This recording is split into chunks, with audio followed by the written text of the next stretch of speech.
నిన్ను పునీతునిగా మార్చేస్తాడు. జీవితం పాడైపోయిందేమో, నా బ్రతికేంటి అనుకుంటున్నావేమో, చీకటిలో అలమటిస్తున్నావేమో, చదువులో ఓడిపోయావేమో, వ్యాపారంలో ఓడిపోయావేమో, సమస్యలతో కొట్టి విట్టాడుతున్నావేమో, నా దేవుడు నీకు శాంతిని ఇవ్వటానికి, నా దేవుడు నిన్ను బాగు చేయటానికి, నా దేవుడు నీ పరిస్థితులు చక్కదిద్దటానికి ఈ రాత్రి ప్రేమించి కొడుకు ద్వారా, ఈ పండుగ ద్వారా నీతో మాట్లాడుతున్నాడు. ఆమేన్. వస్తావా ఆయన దగ్గరికి? ఒక చిన్న ప్రార్థన, జార్జ్ కొన్ని మాటలు చెప్తానికి ఇద్దాం. కొన్ని మాటలు, కొన్ని కళ్ళు మూసుకోండి. ఈ పండగలో ఏం చేస్తున్నా నువ్వు? పండగ అంటే తాగిదా? పండగ అంటే డప్పులు కొట్టి డ్యాన్సులు వేసిదా? పండగ అంటే అన్యరీతిగా లోకంలో గడిపేదా?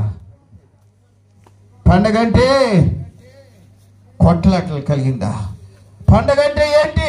నీ పండగ అలాంటిది కాదమ్మా. ఈ పండగ మానవ జీవితానికి విమోచన కలిగించే పండుగ. ఈ పండుగ లోకరీతిగా తాగి తంగనలాడేది కాదమ్మా.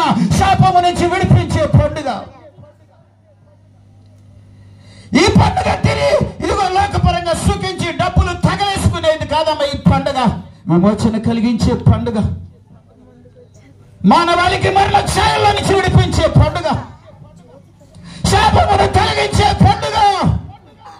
ఆ యేసుక్రీస్తు ద్వారా, ఆయన జన్మదినం ద్వారా నీవు ఆయనకి నీ జీవితాన్ని ఇచ్చుకుంటే సుఖమయంగా మార్చే ఈ పండుగ.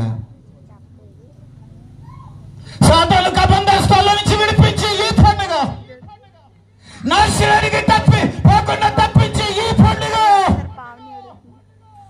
ఈ రాత్రి దేవుని పిల్లలారా, మీరందరూ ఆయన ప్రజలే, కానీ నమ్మలేక దూరం అయిపోతూ, నమ్మలేక శాపాన్ని అనుభవిస్తూ, నమ్మలేక మరణ ఛాయకు వెళ్ళిపోతూ, నమ్మలేక నరకానికి పోతున్నా నిన్ను విడిపించడానికి ఇప్పుడు అక్కములానికి నరవతారిగా దిగి వచ్చిన అమరణీయుడు ఆయన దగ్గర సాగిలిపోయాడు. ఆయనకు హృదయం ఇస్తే నీ జీవితాన్ని పండగమయంగా మార్చేస్తాడు.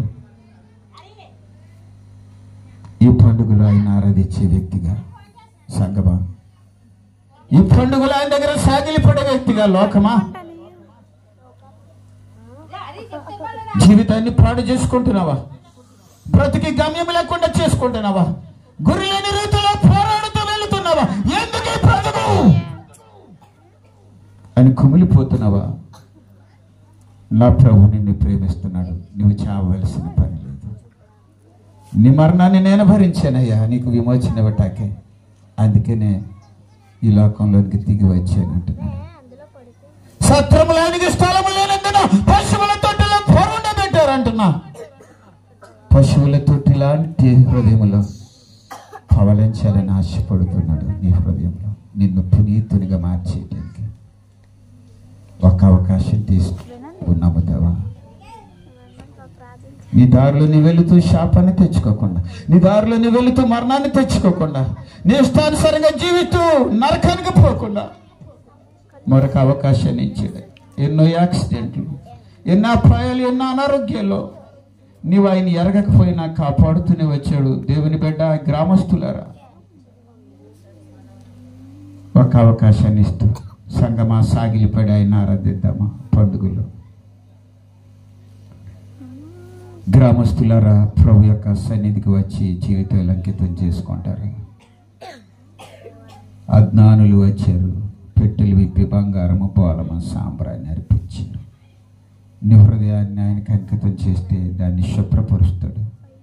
నీ జీవితాన్ని పవిత్రపరుస్తాడు. నిన్ను రక్షిస్తాడు.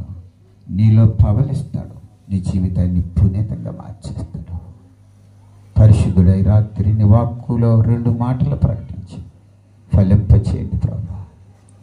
నీ వాక్కు బయలు వెళ్ళి వృధాగా తిరిగి రాదు కనుక నీకు వందనాలు చెల్లిస్తున్నాను ప్రభు. నీ చిత్తానుసారమైన కార్యాన్ని జరిగిస్తుంది కనుక పూర్తిగా విశ్వసిస్తున్నాను ప్రభు. ఎక్కడో ఎవరికో ఎలాగో నీ ఆత్మ ద్వారా కార్యాన్ని జరిగించు ప్రభు. నిన్ను ఎరుగువారుగా, నీ దగ్గరికి వచ్చేవారుగా, నీ దగ్గర సాగులు పడేవారుగా, నిన్ను పూజించేవారుగా, నిన్ను ఆరాధించేవారుగా ప్రభు ఈ గ్రామస్తులను తాకండి ప్రభు. స్థానిక క్రైస్ట్ గ్లోరీ సంఘ సహవాసాన్ని ఆశీర్వదించండి ప్రభు. ఎవరు నశించిపోవటం నీకు ఇష్టం లేదు. చావకుండా బ్రతికించింది ఎందుకంటే నరకానికి పోకుండా మహిమలోకి వెళ్ళటానికి యేసుక్రీస్తు ద్వారా అని గుర్తెరుగునట్లుగా. నీ దగ్గరికి వచ్చేవారిని నువ్వెంత మాత్రము త్రోసివేసేవాడవు కాదు. నీ దగ్గరికి వచ్చేవారిని ఉన్నావని నిన్ను అడిగే వారికి ఫలితం ఇస్తావని